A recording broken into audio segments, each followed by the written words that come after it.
greet the congregation. Shall we be upstanding to welcome our president?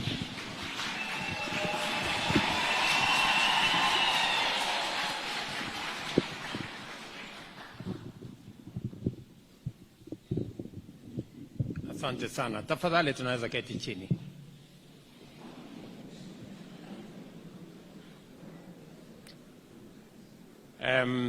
Baba wetu Askofu Bishop Langat, viongozi wote wa kanisa, assistant bishop wetu, viongozi wale wengine wote, CS, governor, waheshimiwa wote, ndugu wa Kristo, watu wa Jabango, hamjambo. Chamge. Bwana Yesu asifiwe. Hebu nione kwa mikono. Bwana Yesu asifiwe. Asanteni sana. Kwanza mimi nataka nimshukuru Mungu, ametupatia nafasi hii ya kipekee tufike hapa siku ya leo katika sherehe hii ya muhimu ya kufunguliwa rasmi kwa kanisa la Jabango AGC.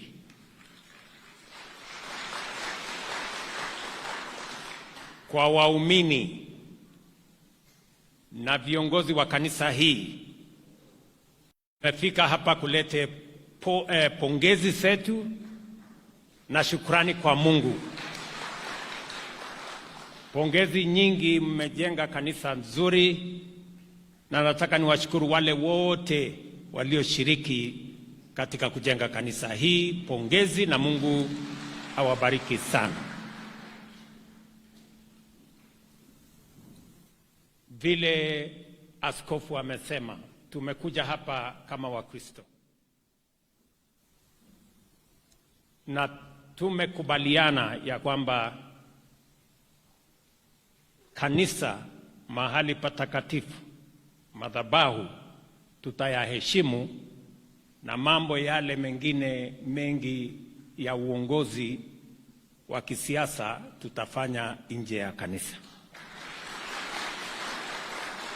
Ndio tuweke heshima kwa kanisa vile inavyopaswa.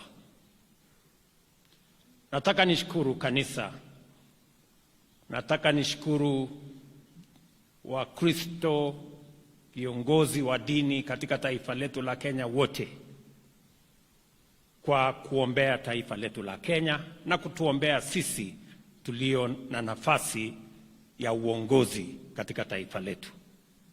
Nchi hii imejengwa katika msingi thabiti wa kumheshimu Mungu, na kama taifa sisi ni taifa linalomcha Mungu.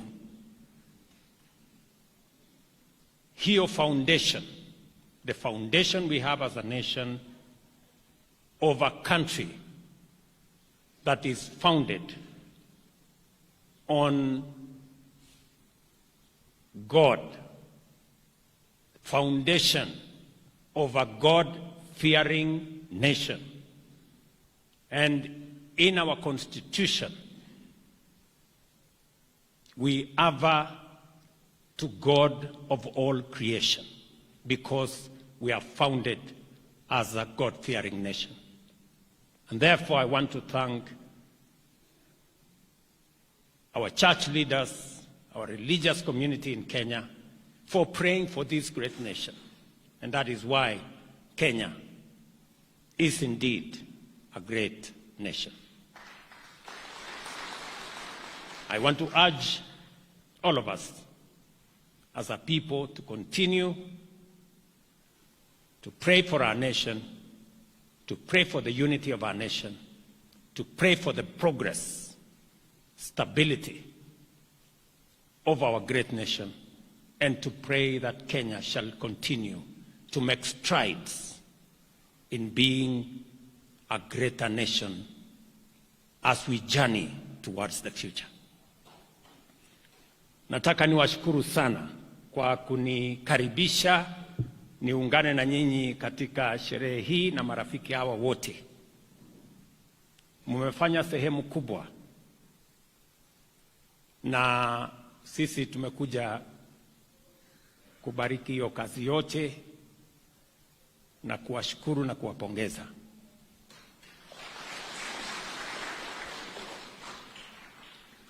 Vile tumefika hapa leo, nataka niwaeleze nyote, kwa sababu najua tuko na historia ya Wakenya kuungana katika kujenga madhabahu kanisani na sehemu zingine zote za maombi. Tumeshakubaliana sasa kama taifa ya kwamba hiyo kazi ya kujenga kanisa na sehemu zingine zote za maombi itaendelea mbele kwa taratibu mpya. Saa hizi kule bungeni tuko na sheria mpya ambayo itatupatia mwongozo wa kujenga na kushiriki katika ujenzi wa madhabahu, makanisa, misikiti na yale mengine, sehemu zote ambazo tunatumia kwa maombi, kwa njia na taratibu ambayo itaambatana na sheria ya taifa letu la Kenya. Kwa hivyo nataka niwaeleze wote ya kwamba kazi ya ujenzi wa kanisa la Mungu litaendelea. Kazi ya ujenzi wa sehemu ya maombi itaendelea,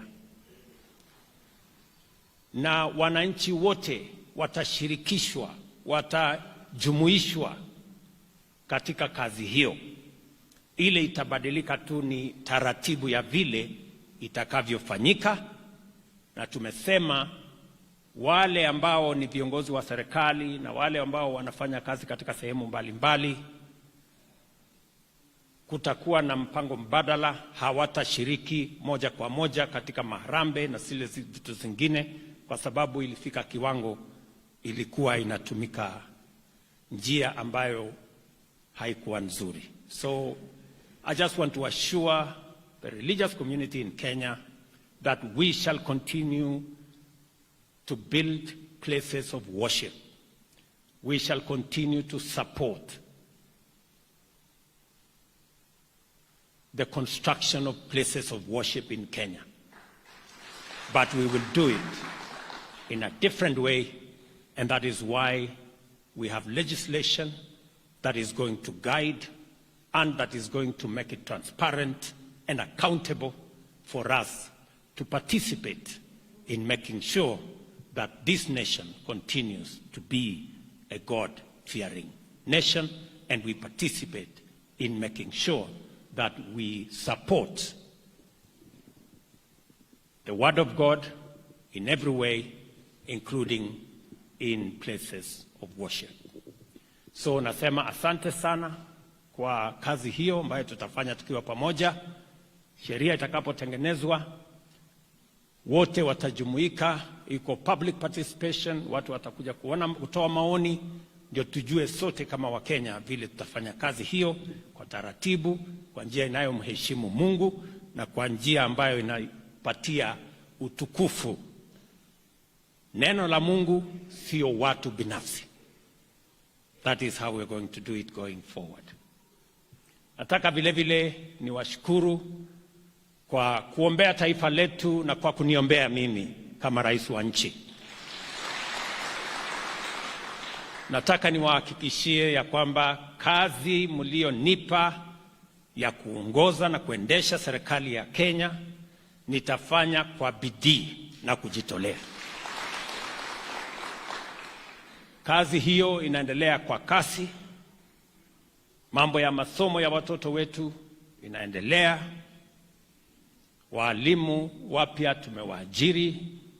Wale wa JSS tutawaweka katika permanent and pensionable. Mambo ya funding model mpya tumeongeza pesa. Kilimo tunaisimamia vizuri. Wakulima wengi leo wako na mbolea ya bei nafuu. Tumezalisha chakula kingi. Wakulima wa chai watapata bonus kubwa mwaka huu kuliko mwaka uliopita. Wakulima wa kahawa watapata mapato ya juu mwaka huu kuliko mwaka uliopita. Mambo ya maziwa, bei imeongezeka kwa miaka miwili kutoka shilingi 35 mpaka shilingi 50. Kazi hiyo yote kwa sababu ya maombi yenu, kazi hiyo inaendelea kwa bidii. Nataka niwaambie nyinyi watu wa Bomet hapa, tukiungana na wabunge wenu, gavana wetu hapa, kazi ya hapa Bomet ya mambo ya markets, tunajenga soko mpya 7 hapa Bomet County. Na tayari imeanza, contractors wako hapa. Tumeanza pia mambo ya affordable housing. Section imeanza kule Chepalungu. Sehemu zingine zinatengenezwa. Tutajenga nyumba 3,500 hapa Bomet katika awamu ya kwanza, kwa sababu tunataka kupunguza ile shamba ambayo inakatwa ambayo ingetumika kwa kilimo. Saa hizi inatumika kwa mambo ya makazi. Tuweze ku consolidate our housing program so that we can free more land for agricultural productivity and food production. Nataka vile vile niwaeleze ya kwamba ile mpango ya last mile connectivity ya stima, huyu Davis ambaye alikuwa waziri wetu wa kawi hapo nyuma alikuwa amepanga vizuri. Hapa Bomet tuko na karibu bilioni 1 ya kuunganisha watu 15,000 wapya, na tayari hiyo program inaendelea katika kila constituency, na contractors tayari wako hapa kuendesha hiyo kazi. Nataka pia niwahakikishie ya kwamba nilikuwa China karibu miezi chache iliyopita, na tumeongea na marafiki, na sasa program yetu ya Boster Dam tumepata pesa ya kujenga, na hiyo Boster Dam itatupatia maji karibu nusu ya Bomet County. So we have concluded the program. We now have the funding to develop that dam that is going to support water in this county and many other programs that we are working with you. Nimesema haya yote ili nimuulize askofu na viongozi wote wa kanisa na Wakristo watuombee ili kazi hii yote tunayofanya iweze kukamilika, iweze kufaulu kwa manufaa ya watu wa Kenya, watu wa Bomet na sote. Hiyo program nimesema inaendelea katika kila sehemu ya Kenya. Mwisho, mimi nataka ni washukuru sana kwa kutukaribisha hapa nyumbani. Najua watu wengi, sijafika hapa hivi karibuni. Naona watu wengi kule nje wananyosha jaribu kuni. Nafikiri nitasimama hapo nje tusalimiane kidogo, kwa sababu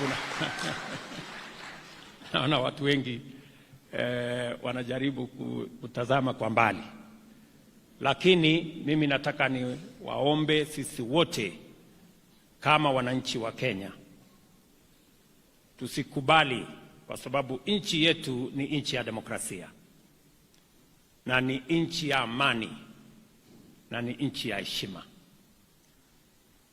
Na waomba wa Kenya ili tusikubali Kenya badala ya kuwa nchi ya demokrasia iwe nchi ya udikteta wa fujo na kuharibu mali na kupoteza maisha.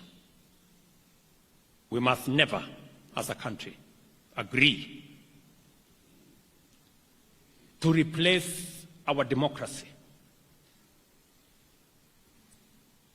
with a dictatorship and tyranny of faceless, anonymous people who want to use violence, destruction of property, and loss of life in place of our democracy.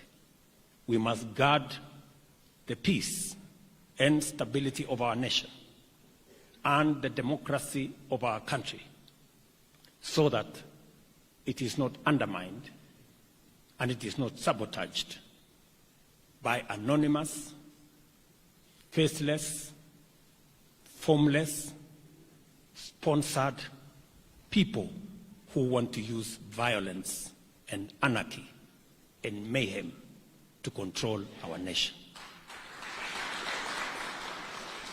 I must say this, that as a government, we are going to be firm, we are going to be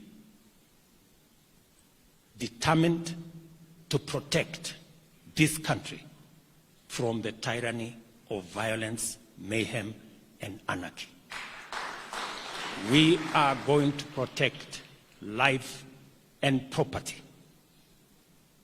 I want to challenge those who are sponsoring, orchestrating, funding this violence to step forward and give us their alternative views on how to take Kenya forward. They must not remain anonymous. They must not remain formless or faceless. They must step forward and tell us, beyond anarchy and destruction and violence and mayhem, what are their alternative plans for Kenya? I challenge them, the shadowy people, the faceless people. I challenge them to step forward and tell us if they have any alternative ideas for taking Kenya forward. We are a democracy. We are very proud of our democracy, and we cannot surrender our democracy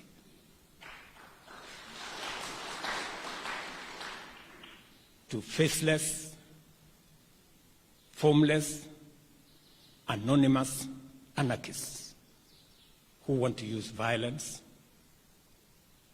loss of life, destruction of property to destroy our country.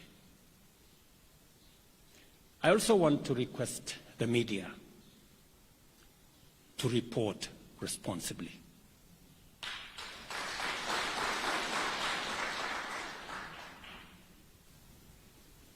Reporting, celebrating, encouraging violence, destruction of property, anarchy, mayhem is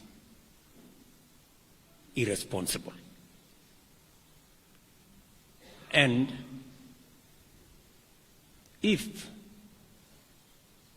the country goes the wrong direction, there will be nothing to report, and there will be nowhere to report from. So we must all act responsibly. So mimi nataka niseme asanteni sana kwa kutupokea hapa Bomet.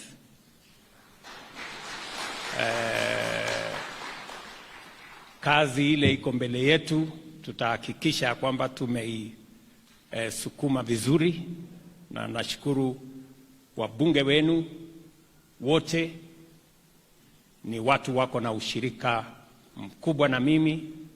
Tumepanga haya mambo yote nimetangaza, ya barabara, ya stima, ya nini, ndio wamenisaidia kule bunge kuhakikisha kwamba hiyo kazi yote inasonga mbele. Nataka niwapongeze. Wakati walipiga yes, I want to confirm to you that these good people are great leaders, because we want to change our nation and we want to change it together. So tutashirikiana pamoja, tutafanya kazi pamoja, na Kenya itasonga mbele pamoja. Nataka nishukuru county government ya hapa, tunafanya kazi kwa karibu na wao. Tayari program yetu ya Universal Health Coverage tunashirikiana na Governor Parchok.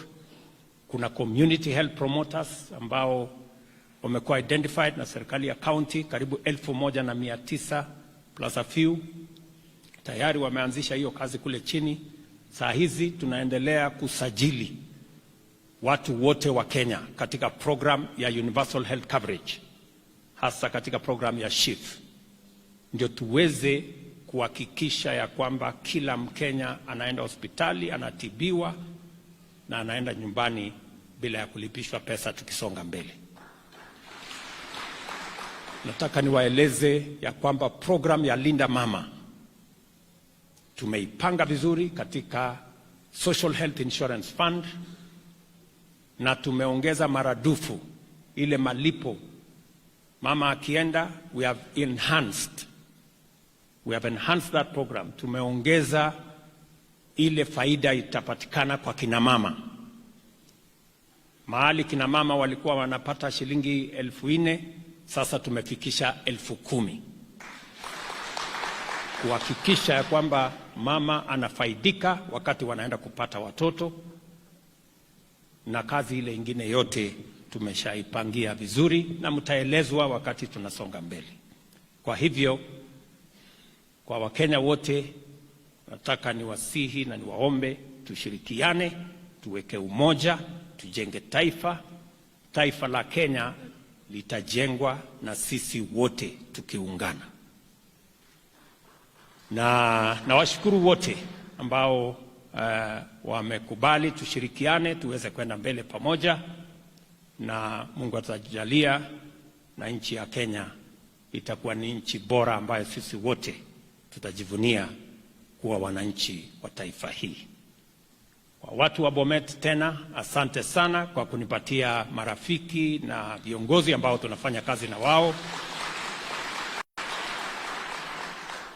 Wabunge wenu akiwemo Davis Chirchir ambaye sasa atakuwa waziri wetu kwa mapenzi ya Mungu wa mambo ya barabara na transport, na wale wengine wote pia tutawaunganisha ndio tuweze tembeza Kenya mbele kwa kasi na tuweze kufacilitate the transformation of our country.